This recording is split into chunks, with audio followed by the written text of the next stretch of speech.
My experience with refunding Cyberpunk 2077 was a complete disaster. Now let me give you the timeline.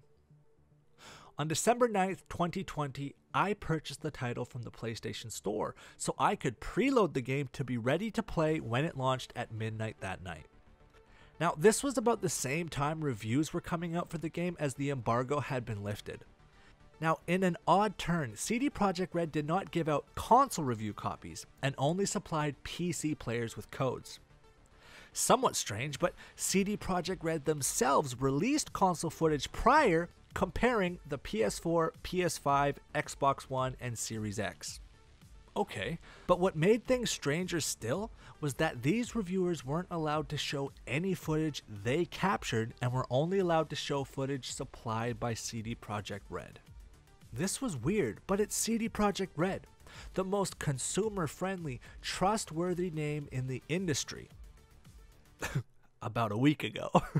So for them to have these weird review conditions seemed fishy. So anyway, I start the preload and head off to work. While I'm on my break, I check Twitter to see how the game was being received. And oh man, I couldn't believe my eyes. If you are watching this video, then I am sure you are aware of how this game launched on base consoles. Now, I have a base PS4. Not the Slim or the Pro, but the day one model. And as soon as I saw how this game performed on that console, my heart sunk. Texture popping, crashes, black screens, brick consoles, flying cars, cars falling through the world, Keanu, uncompletable missions, frame rates, resolution, blurry visuals, and I could literally go on, but you get the idea. On the base PS4, while in the open world, the game was running at around 15 frames per second. 15! Even Ocarina of Time, a game that came out in 1998, 22 years ago, had a higher frame rate. So I go, uh-oh, this game is a mess. I waited 8 years for this game. There's no way I'm going to have it ruined by playing it in its current state. So I Google PS4 Cyberpunk 2077 refunds, and I find this guy on Reddit who says, "Yep, I got a refund. All I said was the game was faulty and I got one." So I go into the comments and I see others who have also had their copies refunded as well. So I go, okay, cool. It looks like they're refunding the game. But little did I know the world of pain I was about to endure. So I go to the PlayStation website and I am directed to a chatbot to see if I qualify for a refund. Prior to this, I read about how if the game is installed onto your console, you're SOL. But in the Reddit post, the guy said to just say that it hasn't been installed onto your console, so you can be forwarded onto a real person. So I go through the automated process, clicking yes, I would like a refund for the game. Yes, this is my first refund, which it was. And no, I hadn't downloaded the game to my console. And I was quickly ushered onto a real person. Now we will call this person R for the sake of this story. R was very polite. He stated that he was also a gamer and understood my circumstance. After a brief back and forth, he informed me that he had checked all available options and that my request for a refund was denied. I told him that the game was faulty, using the terminology stated in that prior Reddit post, and that I had seen other people getting refunds, and he said that every case was determined on an individual basis and there was nothing he could do. He then said that if CD Projekt Red were to make a statement concerning refunds, to contact PlayStation again and we'd go from there.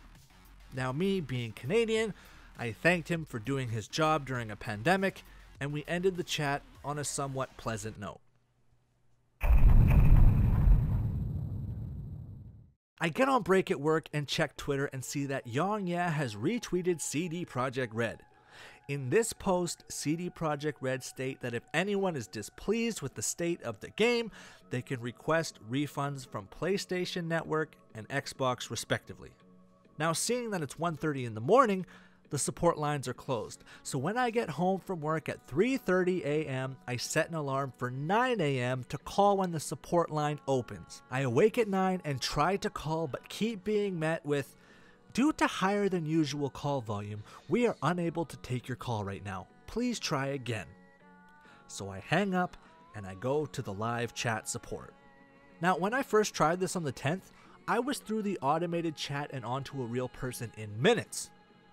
But now, I had to wait for 2 hours to even get through the automated chat.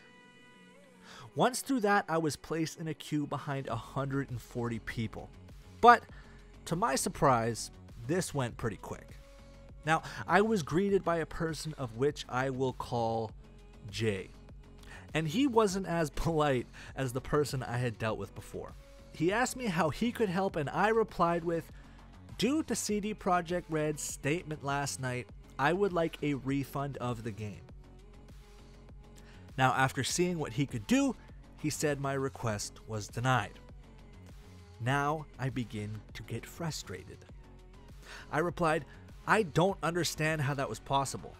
I was told the last time I talked with you guys that once CD Projekt Red made a statement issuing refunds, I was to contact you again." Jay began spewing PR crap about how it's against their policy regardless of what CD Projekt Red have said. He then asked if there was anything else he could do, and I responded, "Give me a refund or forward me to someone who can." Then Jay terminated the chat. I had spent 2 hours on hold just to be hung up on. So I went through the automated chat again and was forwarded on to another representative. This time, I was only waiting for an hour. Woohoo. Now, I cannot recall this individual's name due to responding to her opening question of, "How can I help you today?" with, "I'd like a refund of Cyberpunk 2077 as stated in a post from CD Projekt Red on their official Twitter page." She ended the chat before I could even read her response. Now, I'm mad. I tried phoning again, yet kept being met with, "Due to higher than normal call volume, we cannot take your call at this time. Please try again later." With this, in defeat, I went back to bed.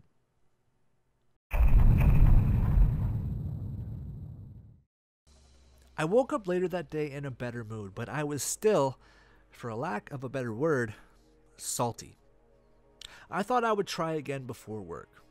My phone call was met with the same response I had been given prior. "Can't take your call, call back." Blah, blah, blah. This time there was no wait, and I was forwarded to a representative by the name of N. I stated my case as I did before and was met with this response, for which I will paraphrase. "Regardless of CD Projekt Red stating refunds were available on the PlayStation Network, PlayStation has made no official statement saying they will do so." Then our chat was terminated. I was defeated. I felt I had reached the end of the line. So out of frustration for PlayStation as a brand, the next day, I bought a Series X and a physical copy of Cyberpunk after seeing it was performing mostly as advertised on that system.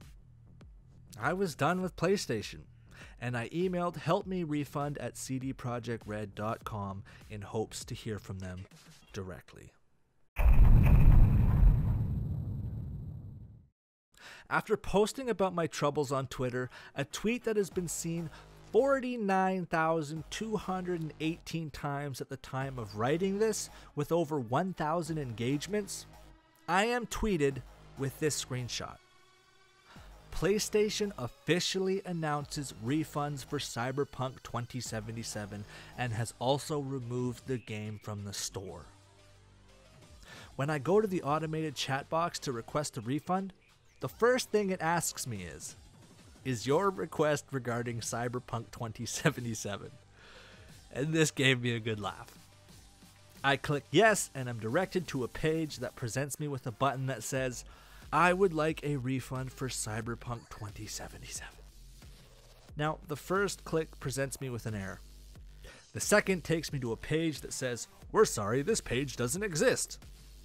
The third tells me my request has been submitted and to await further response.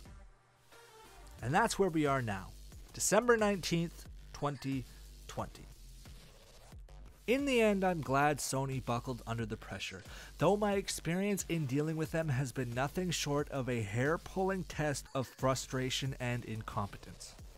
I'm impressed with the Series X that I now have in response to this ordeal and don't plan on purchasing anything under the PlayStation brand in the near future. Which is unfortunate since I cherish the PlayStation 4 and the stack of quality games I played on that console.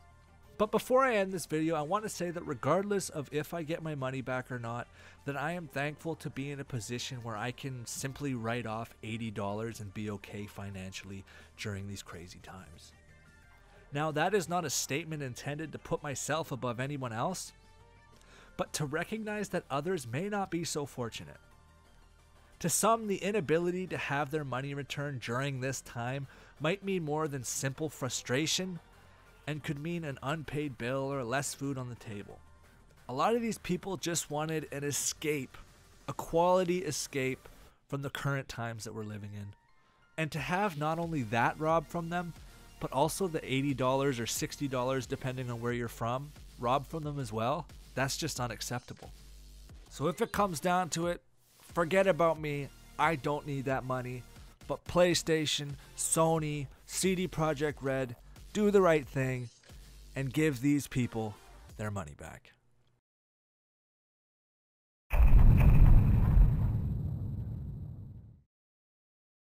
President Truman announced the official surrender. This is a solemn but glorious hour. General Eisenhower informs me that PlayStation have surrendered to the consumer. Much remains to be done. The whole world must be cleansed of the evil of incomplete video game releases. This was it, VJ Day. Peace. It's wonderful.